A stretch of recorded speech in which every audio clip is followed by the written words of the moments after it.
Check, check, check. If you're hearing the sound of my voice or watching this on YouTube, that means you're now tuned into another chapter of the Introverted Intuition Podcast. My name is Jeff, a.k.a. Amazon bestselling author, a.k.a. New York Times bestselling author. Before I get into this episode, I just want to remind you that we are sponsored by BetterHelp. BetterHelp is a service that provides online therapy, and by using our discount code INTROVERT at checkout, you can get 10% off your first month and get the help you deserve. So that's BetterHelp.com/introvert. Use the code introvert at checkout to get 10% off your first month. Thank you, BetterHelp. Today, I have a special guest with me. As you can see, you can probably tell or even hear through the audio that I'm at home right now doing a virtual recording. Wish I could have this guest in the studio, but she's not in New York, unfortunately. So this guest is very interesting to me. Oh. She seems very elusive, aloof, but still an entrepreneur and a podcaster, showcasing her personality and disregarding everything I just said. I get both of those vibes very strongly, but I'm very happy to have her on the show. CR and I were a guest on her show, so happy to have her on our show. So please introduce yourself to the people. Hey, thank you for that introduction. Hi, my name is Claire D. I am the host of the Relationships Podcast. And it is a podcast all about the different ways that people choose to connect, literally all the way from family dynamics, wholesome friendship and family fun, all the way to romantic relationships, of course, and also kinky shit and sex. I really like talking about sex for some reason. Those are always the most interesting conversations to me. And I'm so excited to be here. Thanks for having me. Of course. I have so many questions. I have nothing really written down. I have this little Rolodex in my mind of questions to go through. But I guess I'd like to start with, what was your motivations to start your podcast? Was there any, and before you actually got the idea to start it and a name and all that, did you listen to any podcasts prior that inspired you? So yes, yes to all of that. I don't know when I got into listening to podcasts. I know it was sometime around when I graduated from college and I started my full-time job, and I was just so bored all day. So I was like, okay, I need stories. I need something to entertain me. So that's when I got into podcasts. And the first thing that I actually got into was the white podcasts, like NPR and, Ira Glass, those people, which I still love. At some point I was like, you know what, this is kind of boring to me. And I discovered Another Round. I think that was the first Black podcast that I discovered, hosted by two amazing Black women. And from then on, I finished that complete podcast, first to last episode. And I was like, okay, I need more. So I crossed the Friend Zone and The Read and eventually Horrible Decisions. And those are all podcasts that are still in my daily rotation or weekly rotation. But what really made me start my podcast was actually a YouTuber. And it was Shannon Boodram, who is a relationship and sex educator on YouTube. And she's so amazing to me. And she used to have this segment on her show where she would bring in her now husband and another couple, and they would discuss relationship topics. And for some reason, I was like, you know what, I feel like I want something similar, but I'm very awkward sometimes, and I'm an introvert. And what gets me to loosen up is to drink. I like having a glass of wine with friends, and I feel like whenever you go out and you drink, I personally, I loosen up and I have these great conversations. I have deep conversations with people, and next thing you know, you're like best friends. Mm-hmm. And that's what I wanted to put into a podcast. Just really getting to know people, getting comfortable with people, and having amazing conversations. Do you feel like podcasting helped manifest, or maybe it was always in you deep down, but helped bring about your extroverted side more? Yeah, so I think it's now a lot easier for me to talk to people. Before, it was always kind of like this sounds really weird, but it was always like I was watching TV and there was never the right time for me to chime into a conversation. Mm. I didn't know how to jump in, and then by the time I was ready to say something, the topic completely shifted. So now I think it's a lot easier for me to find that entry point and have great conversations with people. And it definitely helped me loosen up and be more myself from the get-go. I'm not sure if you can relate to this, but for me, I would always be too shy to express my opinion or just say my thoughts because I was always fearful of judgment. I always felt like thoughts were just sometimes so different and out there, they wouldn't be received by anyone. So I was actually a bit hesitant to even start a podcast because of that. But I managed to get through that somehow. Yeah, no, I can totally see that. I was definitely the same way, where I was afraid of judgment, and I think I just wasn't really comfortable with myself 100%. So I wanted everybody to like me, and I was like, okay, but what if I say this and they don't like that? Like, I was always afraid that, I don't know, it would be taken the wrong way or I'd be hated or whatever. And now I don't care. I have my opinions, and obviously I'm open to learn new stuff, but I'm gonna say what I want to say. How does it feel to have an audience, to have people who actually like you, like they're not judgmental of your opinions at all? Yo, you know what's crazy? I like legit forget that like people actually listen. Like when I sit here, I feel like I'm having a conversation with you, right? Like I don't think about the fact that you're gonna put this out for an audience to hear. Cause I don't even want to think about that because then it's gonna freak me out. But with that being said, I love when I get those messages that are like, hey, I listened to today's episode and I really enjoyed it, and keep doing what you're doing. Just like those really supportive listeners, because I'm like, oh, wait, people actually do listen and people actually do enjoy it. And of course there are haters, but that just lets me know I'm doing something right. Absolutely. I don't think, you don't seem like the type of person to hate though. Just not even like the content, but like you as a person, you seem very likable and your content is obviously digestible as well. To get hate, I guess, is just an extension of maybe where they're at in life and not anything to do with you. Yeah, that's how I like to see it. And I mean, I try to, obviously, if it's like good criticism, like I can absolutely take that in consideration, be like, well, what can I actually work on? Because I want to better myself. But if it's just straight up hate for no damn reason, it's just like the Claire hate train, I'm good at ignoring it. Okay. Take me back to when exactly your first episode was recorded. What was that experience like? What was the show the way it is now? Was the format still in effect around that time of the first episode? It was pretty similar. So it was always supposed to be, like I said, like a night out with friends. So that's kind of how the show is set up. Starting from picking a playlist to the pregame and the getting in the VIP section. So all of these segments were pretty much there from the start. I used to have a segment that was like the wine of the week, but then I realized I only drink cheap wine, so didn't really have much to add there. So we scratched that. What did you say? I have cheap wine right now, actually. Same. Love it. It's so good. But shit, what was I gonna say? Yeah, I started the podcast about a year ago, December 19th of 2019, to be exact. And first of all, it was really fucking awkward. Can I curse? Okay, so it was really fucking awkward because from the get-go, my plan was to have about one solo episode a month and then have guests. Of course, I brought in my friends as guests at first, they were just easy to talk to. So that made it easier. But the very first episode I recorded, it was a solo episode. And just me sitting in my room by myself, talking to myself, you don't think about how awkward that is. Mm-hmm. You know what I mean? It's like you're just staring at nothing. So actually, I took Carla Wilmaris's podcast course. Shout out to her, Idea to Launch. And she suggested, why don't you just get a mirror and put it in front of yourself and just act like you're talking to yourself? You know, like literally you have someone to look at. Yeah. And you can pay attention. If you're smiling, that comes across in your podcast. If you're joking, like it's just a better vibe. And so the first couple of episodes, I had to do that. I had to get myself a mirror and sit in front of the mirror. But now, thankfully, I'm used to it and I can just talk looking at literally nothing. Was there any point, I guess December 2019, the world was still normal back then. Yeah. Excuse me. Was there any consideration of having a co-host at any point?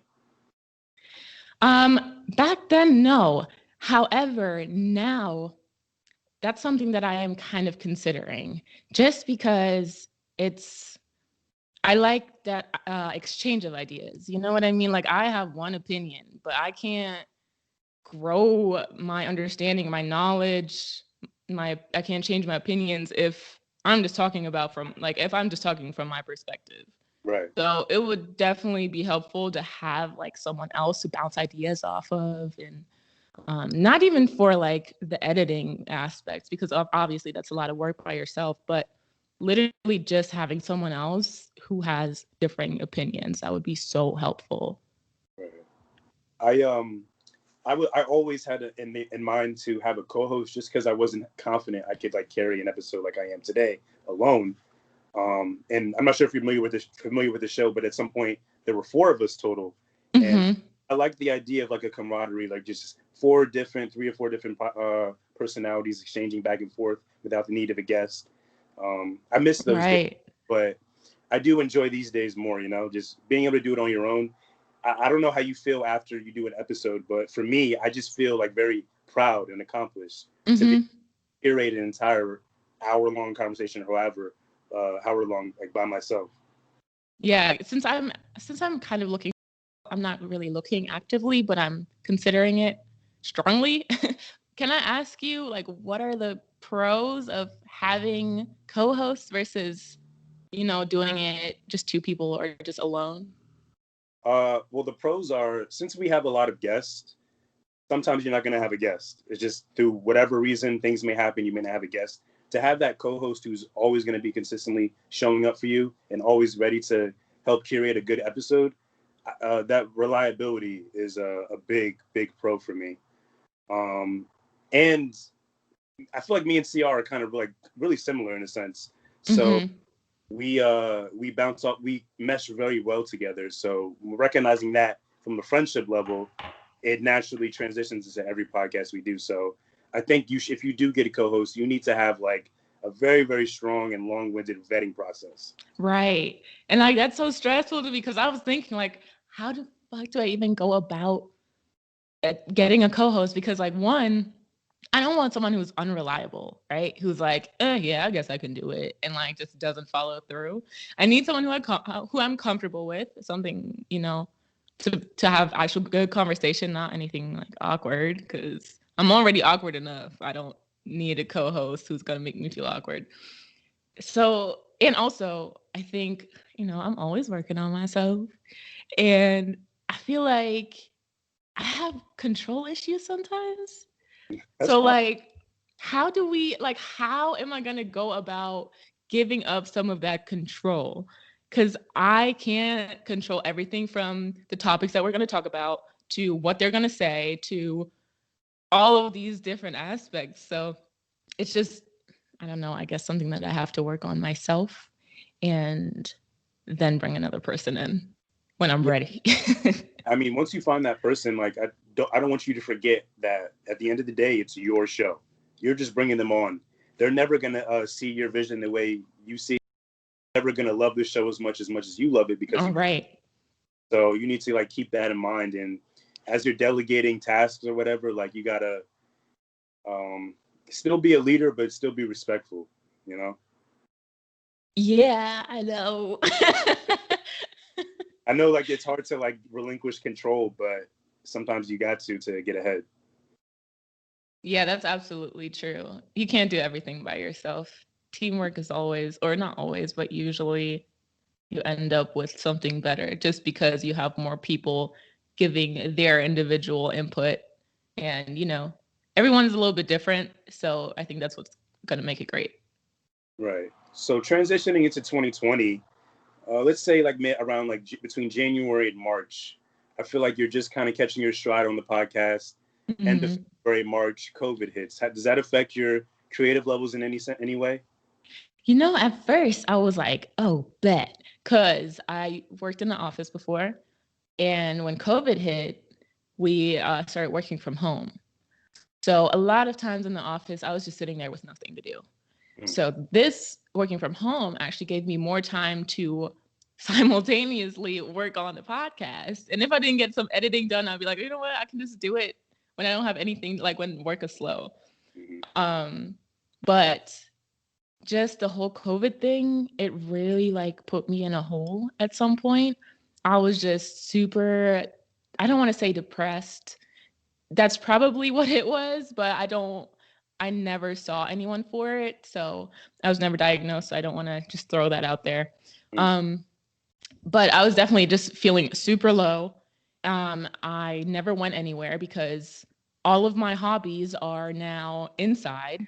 I'm working from home. I'm never leaving the house. I wake up in the morning, I roll out of bed, I sit in front of my computer. Then after that, I switch to my laptop, I do podcast stuff. It's dark outside, I go to bed. Like it was just, if I didn't have a reason to leave the house. So I don't know. It just, and me also already being an introvert, it just is a bad time. So for a long, long time, it's probably months that I didn't really have any motivation anymore to do the podcast. But it was just it had become such a crucial part of my life already. It was like, this is what I do now. Like, I podcast now and I get my emotions and my feelings out. And sometimes I would literally just vent. And sometimes I wouldn't even feel comfortable putting those episodes out because I'm like, this isn't entertaining. This is literally just me complaining about my life. But I put them out anyway because I wanted to stay consistent. And I'm actually really glad that I did because a lot of people reached out feeling the same way, having those same emotions of feeling down and feeling depressed. And we all, the whole world went through COVID. So a lot of people could relate. And so I'm really glad I stuck it out because now I have that motivation back. I finally moved out of West Virginia because I was there since college in 2013. And for years I just wanted to leave, but work was steady and it was good. So I was like, let me just stay. So I ended up moving in the middle of a pandemic. Like, who the fuck does that? Thankfully everything worked out with another job and I'm still doing my podcast stuff. I'm doing some graphics to help out other podcasts, including yours, which I'm super thankful for. So everything kind of worked out and I'm just super glad I'm still doing it. And I completely forgot what your original question was, but here we are. Well, I have another question. You mentioned like a hole that you were in around that time, around early March or whatever. You were in that hole and you managed to get out. What was that experience like? Getting out of that or whatever you want to call it. I think it was really just one summer hitting and it actually being like warm outside and I could go on walks. I got a puppy, so I had an excuse or I had a reason to leave the house. I had to take him on walks. I couldn't just stay in the house all day with him. And then moving and being in a new city, exploring that city, it was all of these external factors. It was not like, now all of a sudden I'm back into podcasting. I was just like, I was just doing more and experiencing more life again. So honestly, moving, even though it was super stressful because I was like, oh my God, I'm not going to have a job. It was definitely worth it. Just taking that risk. Can I shoot a few words your way that I think are representative of who you are? Absolutely. Oh, I want to hear. Yes, tell me. So in the intro, I said like aloof, a bit of mysterious, curious, inquisitive, and inquisitive. I'll go with that. I'll leave it at that for now. Okay. Inquisitive, curious, mysterious, and aloof. Damn. I mean, aloof, like, damn. Yeah. I don't know. I think I just don't like doing too much sometimes, I guess. Also, I think that comes with me growing up in Germany and being half my mom is German. I lived with her for 19 years of my life. And I think that might be where that comes from because German people are just very direct. If my mom, whenever I have my hair braided, she's like, I don't like it. Why'd you do that? Like people are just very direct. It's not that we have no filter, but it's just like, we're not hi, I haven't seen you in so long. And how have you been? Like all of that is just like, not a not a typical German thing. So maybe that's where that comes from. I'm really trying to figure you out because like I've listened to your show, I've been on your show, and for some reason, just the content doesn't really align with you fully in my eyes. I don't know what it is. Like I imagine like obviously because you talk about these different topics, sex and all that. That's obviously an interest of yours. It's a thing you're really into, but you don't outwardly express that. If that makes sense? Yeah, I think that makes sense. I'm not like here posting that pictures on Instagram. Is that a conscious thing though? Like, Not really. I just think I feel super confident now, or not even confident. I'm definitely still insecure at times, but I feel comfortable with myself and with the way I am. If I get my body right this summer and I go on a vacation, and I might post some ass pictures. But right now, I'm just like chilling. I'm just cooling. Are you in a relationship? I am. So, oh my God, that's a lot, because like that was its whole thing during COVID itself. I think a lot of relationships struggled a little bit during COVID, but yeah, I kind of figured it out, I think. How is having a relationship where you speak so outwardly about sex, maybe from your experiences or others you've heard through the grapevine? Does that affect your relationship in any way? I'm not sure. I definitely wasn't always like this. I mean, I've always been very comfortable talking about sex. I just felt like, that's when it gets back to what are people going to think of me? Because again, in Germany, sex was very normal, very everyday. Like there'd be billboards with naked women. There'd be porn magazines just open in the gas station, like first thing you would see at the checkout. It's just very, very normal there. It's not like a taboo topic really like it is here.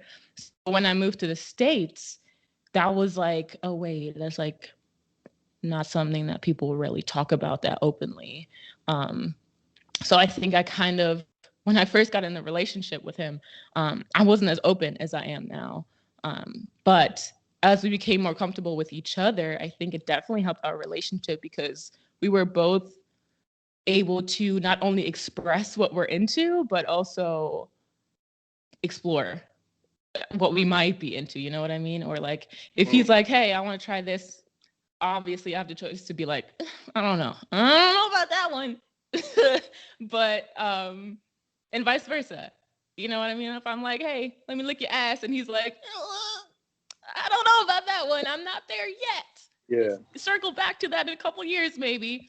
I just think it really helped us in that way. You become even closer.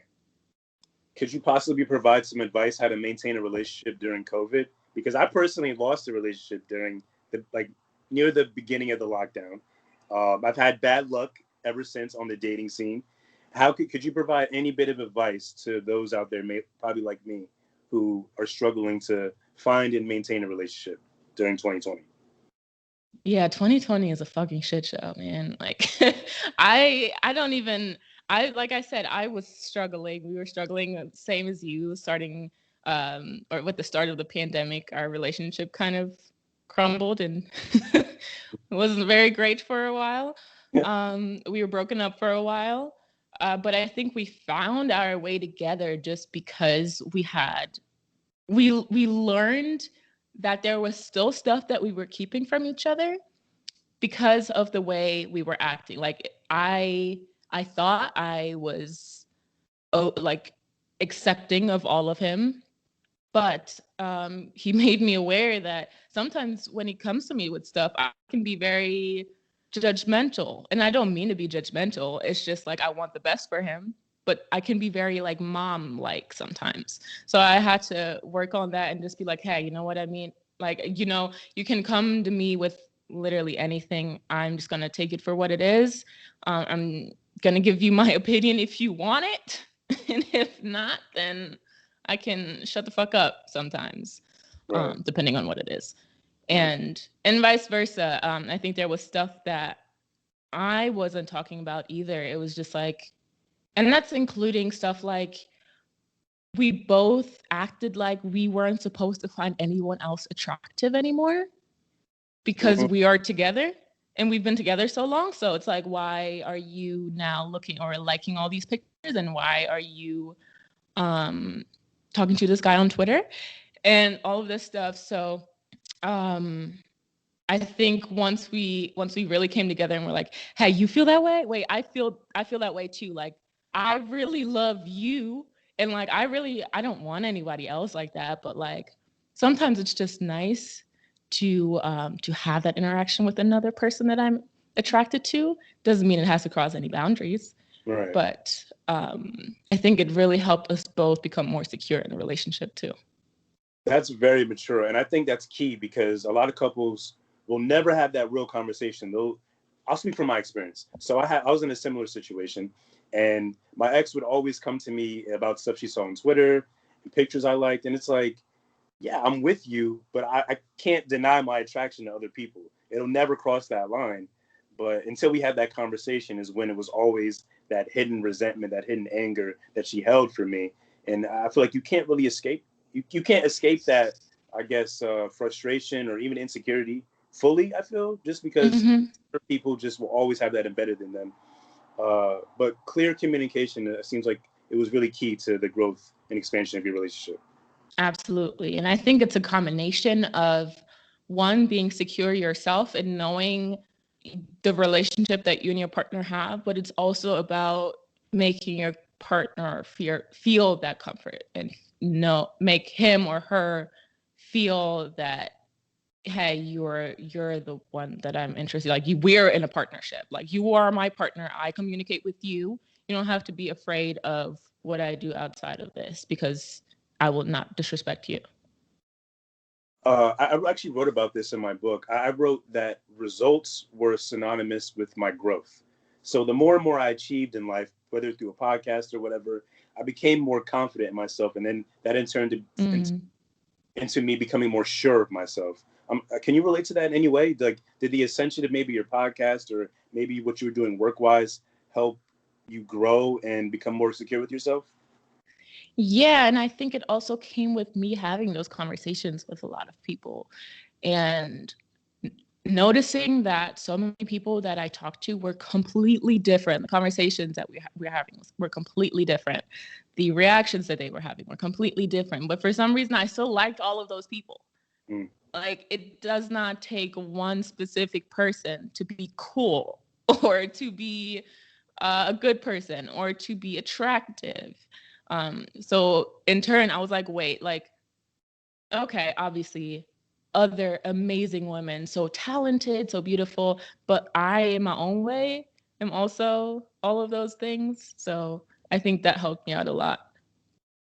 What's been the hardest part for you during your podcast journey? Is it securing guests? Is it securing reviews, securing listeners, subscribers? What's the hardest part in your opinion? I would have to say it is just staying consistent because all of those things, right? Like, I have to find a guest, but I want the guest to be able to talk about something specific. I want them to have an expertise in something. So week to week, finding those guests, or, sometimes monthly, I have like an overarching theme, like April. It was April 2020, so it was 420. So all April was like cannabis based. So finding guests for all of that and editing and just staying on top of a schedule, it's just so hard. So that sometimes you're like, you know what, I really don't feel like it. And then if you don't find a guest for that week, it's so easy to be like, it's just me. What am I going to talk about? I'm just going to skip the week. Yeah. So really staying consistent, and even if it's just me by myself, even if it's just a short 30-minute episode, at least put something out that might be interesting to people. That's definitely the hardest part. May I have a transparent moment with you? I've never tried. Yeah, absolutely. But this has been a thought that's been happening, or thoughts that have been rolling around in my head recently, and it's kind of stifling my motivation to podcast. I know I'm really, really good at this. I feel like I haven't produced a bad podcast episode in a very long time. And that has kind of stifled my motivation to do it. Really? because I feel like it's just going to be a constant thing that's going to get good reception, more reviews, more listens. And I just don't feel motivated or inspired by myself, if that makes sense. Okay. Is that easy? I see what you're saying, I think. But I think I'm just the opposite. Like I don't know why, but I'm thinking about school. Like if I used to get a bad grade, it'd be like, okay, fuck it, whatever. Like this was shitty. I'm not doing it anymore. I'm not studying for this shit anymore. I'm just bad at it. If I got an A, I was like, oh, I want to keep my A. Like this was amazing. I got to keep going. Yeah. But I see what you're saying. Like, oh, this is gonna be just more of the same. Maybe is that what it is? Kind of. Like I've always been a type, even back when I was in school growing up, I've always adapted to things very easily, and I always mastered things very easily. So it would be very boring. I feel like I wasn't being challenged, and I feel like I'm not really challenging myself. Maybe I need to get bigger guests or something, or switch up my interview style or something, right? But I just feel like I'm not challenged anymore. Yeah, maybe you just need to sit down and think about what you can change, how you can change whatever it may be about the podcast. Maybe even just like the way you put out video, or the way you, like maybe you can learn a new editing style, or just something in addition to what you're already doing. Yeah. That will challenge you. I feel like that's like a very arrogant thing to say now that I'm thinking about it. No, but like if it's true, it's true. You know what I mean? It's not I feel it's true. I feel it's true. I kind of want to get into this thing that I saw on my Twitter account yesterday. Whew. That a white woman stole your podcast idea? Yeah, that was a lot. Let me start off though by saying that she ended up responding to my DM, and she had agreed to change her podcast name and completely step away from relationships, which is my podcast name. But this is what happened. So last Thursday, or a couple Thursdays ago, I dropped an episode, and I always try to go to Spotify, Apple Music, and just get those links to put onto social media. So I went to Spotify and I got the little share on Instagram story thing. But before I even got there, I typed in relationships, and the first thing that came up, it was not my face, but it was a white lady that looked, I mean, obviously she didn't look like me, but the cover art looked exactly like mine. Relationships was spelled exactly like mine with the capital S. And I was just like, what's going on? So I obviously looked her up. She had like 172,000 followers on Instagram. I only have like 1,000 followers. Yeah. So I was like, oh my God. And she's like, she works for Entertainment Tonight or she works for the E! Network. And I was like, fuck, like when I started this, right? Because I'm an independent podcaster. I don't really have the money to, first thing I do is start an LLC and trademark it. It's like something that I always thought I would do down the road. I just never thought I'd had to do it immediately once I start my podcast. Yeah. That was my mistake, because there are no rules against her taking it, right? Her cover art looked literally like mine, holding a glass of wine with red lipstick, making a funny face, same color scheme. So I was like, damn, like, what am I going to do? So I messaged her, I emailed her, I didn't get any response.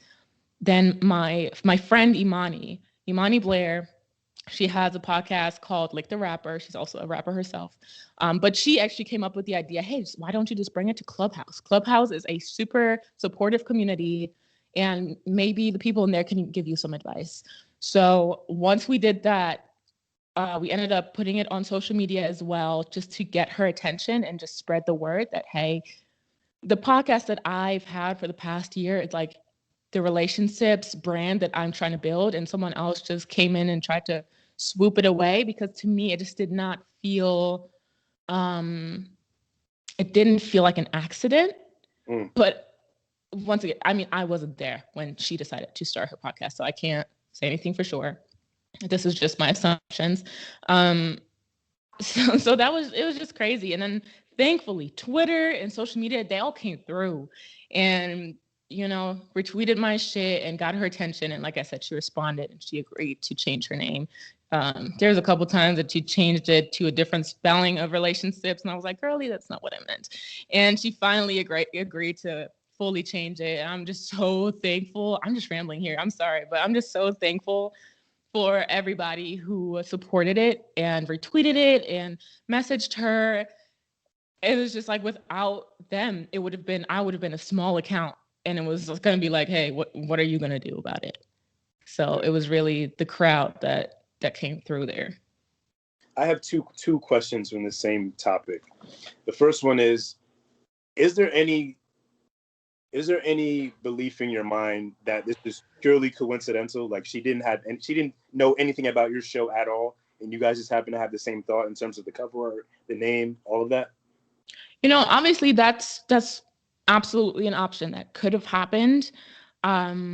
Maybe it was even a situation where she one time like came across it and completely forgot about it and then thought she had the same idea. I feel like stuff like that happens all the time. Like I'm not the only genius to come up with relationships. Like shit like that could of course always happen. And sometimes, I mean, there are plenty of people who can't come up with the same like app ideas. And just one person has the money to get the funding and like really push it and make it amazing. Right. So of course that could have happened. It just, even if that did happen, I feel like at her magnitude, she has a team and somebody should have probably looked into it. When I started my podcast, the first thing I did was make sure there are no other active brands or podcasts with the same name. Made sure my cover art was very individual and unique, because there was another relationships before. However, their last episode dropped in 2017. They didn't do anything since then, no social media, no nothing. So it wasn't like, oh, it's this brand that they're trying to establish. And no, it was just like something that two friends did and let go after a couple months. So yeah, it's disheartening that her team didn't do the same thing. They weren't diligent. It's funny. I actually didn't do my due diligence before I looked up the name of the podcast until after. And I found Introverted Intuition is the name of an album by an artist that's on TDE. So I don't know if it's even possible for me to trademark Introverted Intuition at this point. I should really look into that. Yeah. But my second question related to this topic is, what would you have done if she just said, fuck it, like, I'm going to keep it? Clearly she has a bigger, I'm not diminishing your platform, but she has a... no, but it's... right. And she's white. So like, what would you have done if she just said, fuck you? Like, I'm going to keep it. Yeah. And, I was the first night when I saw that, I was literally like crying. Like not even crying because I was sad or anything, but I was just so frustrated because I was like, fuck, like one, I didn't think about trademarking or, I didn't do my job fully. And two, like she has this huge audience. I saw pictures of like she has a segment on a show where she does a Bachelor recap, and The Bachelor is a huge show. Like it's ginormous. So I was like, oh, fuck. Like if she takes relationships, that's going to be the relationships that's known. If I reach out to certain guests, they might think it's her. You know what I mean? So I was like, oh my God, that's going to cause so much confusion. It's going to be so shitty. But shout out to Mouse Jones, who on Clubhouse gave me the advice, you know what? Just don't even really talk about her on your podcast. Just keep doing what you're doing. Because at the end of the day, she is white and that's her audience. My audience is more Black people, more people of color. It's, my audience is still going to be my audience. The white people, I mean, there might be a couple of white people, obviously, that listen to my shit. But it's mostly people of color. And my audience is going to be my audience. My sponsors are going to be my sponsors. So I guess just, keep growing my own thing. And you never know, maybe in a couple months, she might be over it. Maybe she'd be like, okay, you know what? This didn't bring as much money as I thought, and I'm out. So right. I would have just continued doing what I'm doing. That's good to know. I'm glad that you managed to like have that situation resolved, because I've seen situations like that go left in so many different ways for the creator. And yeah, I'm really thankful and glad that you managed to get that resolved, because that could have been very, very terrible. Yeah, and you know what? I just this is almost horrible to say, but I almost benefited in that situation of being Black. Because 2020 is just not the year where you want to take shit from Black creators. Yeah. So the fact that I am Black and she is white almost benefited me here, because people were ready to stand up for a Black woman who created something. I don't know if it would have had the same effect if I was also a white woman. You know what I mean? You reap the benefits of representation. Right. I of course, there's like a lot of Black women in the podcast space, which I all love, but to have another one be challenged by someone who's not in our community, yeah, you should be benefiting from that, as you should. It's another form of reparations, I guess. Hell yeah. I didn't think about it like that. It's yeah. reparations. Yeah, it's a start. And like now part of me also feels bad. Like, oh, I'm sorry. I just got a call. Can you see me? Yes. Okay. I can't see you for whatever reason. But I kind of almost feel bad, because I don't want to feel bad, because she's a white woman and I don't want to do that. But she's just, I announced on Instagram and on Twitter, hey, she reached out to me, and she was actually respectful. I mean, I don't think that's because she felt like she had to be, because she would have gotten more backlash if not. But she apologized, or not, she didn't apologize, but she was like, hey, I'm going to change everything. I did not mean to step in your way. And people are still on Twitter and just like going in on her. And she's getting negative reviews, like 1-star reviews, and I'm getting all of these 5-star reviews. And it feels like I'm like reaping the benefits of her like demise almost. It's just like, I don't want to like benefit of someone else failing, but at the same time, you didn't do anything wrong. I didn't really do anything wrong, but I don't know if that sounds like an excuse. You just told your story, and yeah, you should be backed for telling your truth and having your platform saved. You know, I feel like the theme of just the history of Black people is having our voices, especially particularly Black women, having like their voices taken from them. When you try to share this, when women try to share their stories about sexual assault or whatever, it's always diminished by some other people, you know? So granted, this situation isn't, I'm not comparing that to that, but it's the same thing at the end of the day. Like someone, who knows, she could have been cognizant of what she was doing. She could have done this purposely. She tried to take your voice away, tried to take your platform away, and it's her fault. She should have done her due diligence. If she has a platform that's that high up and that well known, that's a basic thing to do, in my opinion. So yeah, I agree. You know what's funny? Not even funny, but all those people that were on Twitter, because I started the tweet with, "Oh, white girl, so on podcast." No, all of those people. Oh, of course, there were a bunch of people who were like, "Oh, of course, you had to start with a white girl. It couldn't have just been a girl." It's like, no, it couldn't have just been a girl, because one, it's a historical thing that happens, that Black people create something and white people try to take it, or just blatantly take it shamelessly. And secondly, it's just funny how everyone was like so focused on the racial part but not the gender part. Like, what do you mean is you couldn't have just said a girl? Okay, so in that case I should have just said a person, right?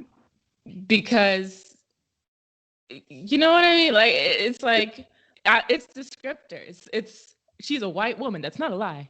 Saying she's a woman would also not be a lie. I'd just be leaving something out. And if you want to just be general, then it's just a person that's on my podcast. I'm petty. I would milk this shit to the end of the month. I'm not gonna like, see, and I feel like I'm such a like naive person sometimes. Like, my boyfriend was the one who was like, yo, have you plugged your shit? Like, have you left a link? And I was like, no, I haven't. Because, like, I really just want them to, like, support me and, like, let her know it's not right. And he's like, yo, you should, like, leave the link and be like, give me 5 stars. Listen to my shit. And I was like, you know what? I should. Like, what am I thinking? I'm just too good-hearted, I guess. Good dude. You got to keep him around. That's a good dude. He's smart. I actually want to ask you a question. It's kind of a branch off of a change I've started to make in my life. A lot of men, I feel, black men in particular, we consistently refer to black women as strong, right? And we lean on Yeah. their strength in moments of our weakness. But then I feel like that kind of takes away the ability or the ability for the woman to have that nurturing nature, right? They're looking at Mm-hmm. the individual and they're almost seems like they're not allowed to emit that nurturing state. I'm curious, how do you feel about this? Like, how do you feel when someone may refer to you as a strong black woman? Do you feel that kind of takes away your ability to nurture and be emotional? Um, well, first of all, I am a very fucking emotional person. I cry about everything. So I don't know. People call me a strong black woman too often. But yeah, I feel frustrated sometimes when I see those posts on Twitter or Instagram where men describe their mothers a lot of times. And it's like, oh, she's a strong black woman. She's the strongest woman I know. That shouldn't be the one main reason that stands out to you why you love her. That shouldn't be the reason why we love black women. Yes, black women are strong, but we are, we can be weak too. We have our flaws, and we're very emotional as well. We're not just this can have oh my god, this topic, it's a lot for me because this can have so many negative consequences. Yeah. Of saying a black woman is strong. Just historically, black women have not been taken seriously when we express pain or something, being emotional. It's just like, oh, she's just crazy. For example, I think black women are like 3 to 4 times more likely to die in childbirth than white women, just because our concerns and our pain is not being taken seriously because of that strong black woman narrative.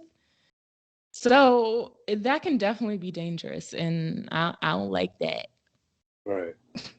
I asked that because I really strived this year to really get to know my mom more. I've only ever seen the strong side, but I know for a fact there's been things she's been through that she wasn't always strong enough to handle. And I Mm-hmm. tried to get to know her on that level, that emotional side, because I feel like I really adapted my emotional side from her. So I really wanted to see who she was at her core, to even feel confident enough to say she is strong, knowing everything she's been through. And Yeah. I feel like a lot of men don't even really know their moms like that. You know what I mean? When you say these Yeah. things. Yeah. And also your mom, just all of the women in your life, your girlfriend, wife, whatever, we don't always have to be that strong. It sometimes feels like an excuse to abuse or treat black women poorly because, like, you can handle it. You're strong. You can handle it. Um, I don't know if this is made up. It's probably made up. It's something that I made up in my head. Yeah, it's definitely no scientific data to back this. But sometimes I feel like, and this might be a little controversial, but sometimes I feel like black men tend to, from my experience and the people and my friends around me, black men tend to cheat on their black girlfriends more and treat them more badly than they do if they have a white girlfriend. Once again, I don't know if that's just my experience, but I don't know if that comes from that same narrative of you're strong, you can handle it, you'll stick around, like you'll hold me down. That loyalty narrative, it's really harmful sometimes.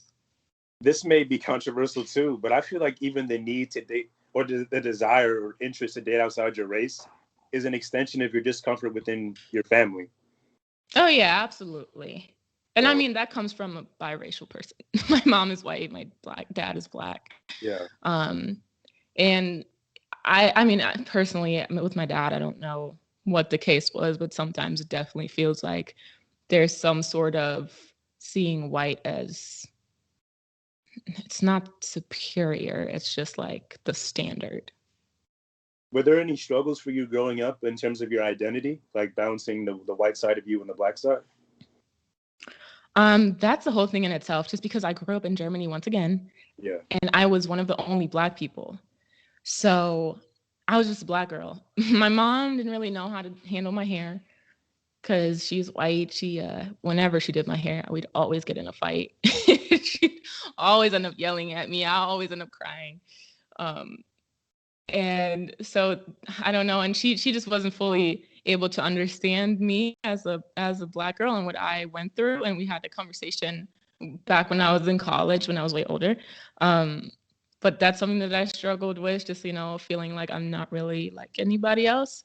And then my junior year of high school, I went to live with my dad in the United States, and everything kind of changed. And that's not looking back in a good way. I got more confidence because I was around a lot more Black people.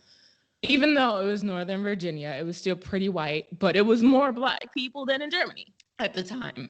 Now Germany is getting more diverse itself.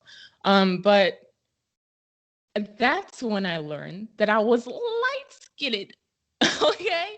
Yeah. That's when I learned that privilege. And I knew it was a privilege to be light, because I was like, ooh, like, look at that light-skinned joint over there. And I was just like, oh my God, I'm like attractive. Because like in Germany, I was never seen as any type of attractive. I did not fit the beauty standard. Now all of a sudden I had this benefit about me that I was mixed and I was light skinned, and it was automatically seen as beautiful. So that obviously boosted my self-confidence a little bit. Obviously, as I got older, I realized the error in that and the colorism in that, and seeing that I never thought personally that darker skinned women are not beautiful. I just knew that it was something special to be light skinned. So I don't know. It was just like a whole thing that I had to grow up in with my identity and being mixed and identifying as Black, because at the end of the day, I'm Black. The society sees me as Black. The cops will see me as Black. I'm not like passing. So. Right. You mark down Black on like your applications and stuff like that. I do. Yeah, that was like a whole thing. Because like, once again, in Germany, that's not a thing. You don't put your race or anything anywhere. But in the US, I was like, mixed, Black, I don't fucking know. Like, and sometimes it's horrible, but sometimes I'm like, what's gonna, get me further? If I'm like all the things, if I'm mixed in two or more races, or if I'm just Black.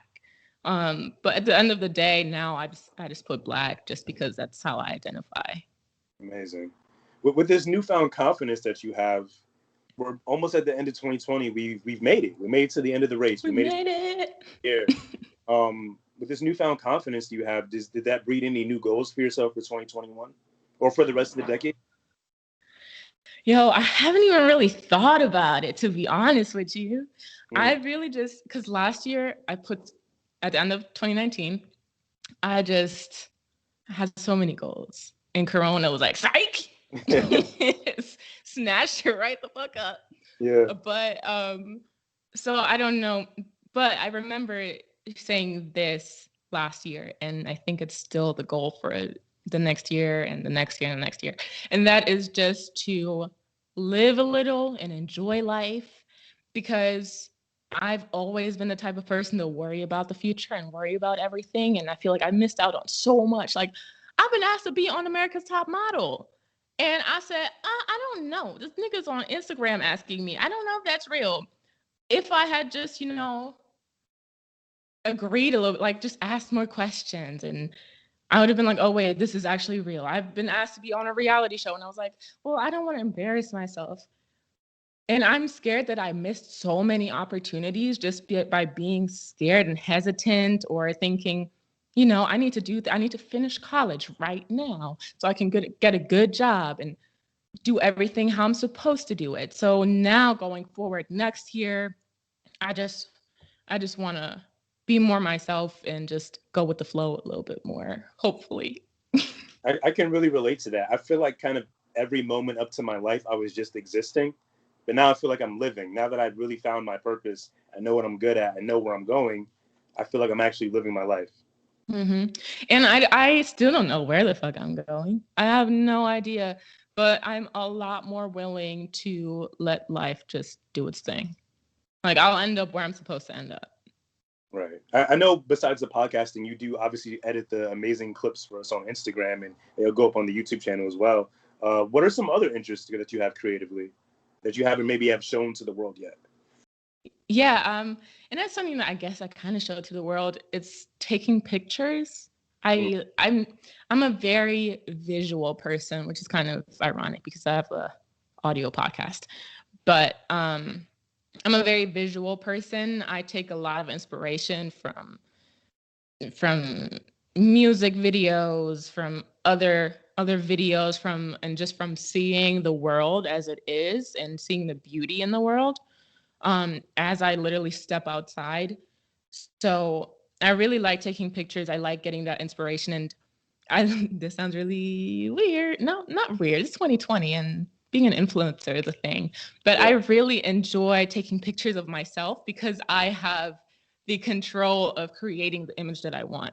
And I don't need to, find a model and everything. I'm able to do my own makeup, which I really enjoy. I'm able to put an outfit together and style an outfit, which is something I really enjoy. And then I get to set up the background and set up the whole visual and take the pictures and the lighting and everything, get everything how I want it. Once again, I have control issues. So yeah, control issues will definitely hold you back, but also propel you forward. If you're the one maintaining control of what you're doing, I think it's safer that way, but it's also dangerous as well. Yeah, I always think like if I get like my biggest goal would be one, to be a photographer for like a magazine and take pictures of people for a magazine. And then two, if I got like popping on Instagram and I got paid to do like ads, so many ads are so boring to me. Like people will literally just take a picture with the product. Right. I would love to do like a whole photo shoot, like set it all up myself and like just make it amazing, get paid for that. That would be amazing. We actually got a new sponsor. We haven't really officially announced yet. It's a CBD sponsor. So like really excited to do that photo shoot for it because I feel like it should be, I don't know. I want to make it creative. Like I feel like there's been the norm of like advertisements and marketing, even podcasts have been kind of the same and super generic. So I think like you and myself and obviously everyone else that we are connected to, we're going to really switch up the creative space and going towards the end of the decade. Absolutely. I guess one of my last questions is there anyone in particular that you would want to have on as a guest? Maybe one or two people you can name that you want as like your ideal guest for relationships? There are a couple. One of the main ones that immediately came to mind was Wheezy from Horrible Decisions, just because I really enjoy her energy and the fact that it feels like she has a story for everything. Like she's just like full of life experiences, and I just feel like I could learn from her. I could learn to not only how to host a podcast, because I'm not sure that you can really learn that. That's just something that you do and you get better at and you learn how to have conversations, or maybe you're just natural at it. But she's full of stories, like I said.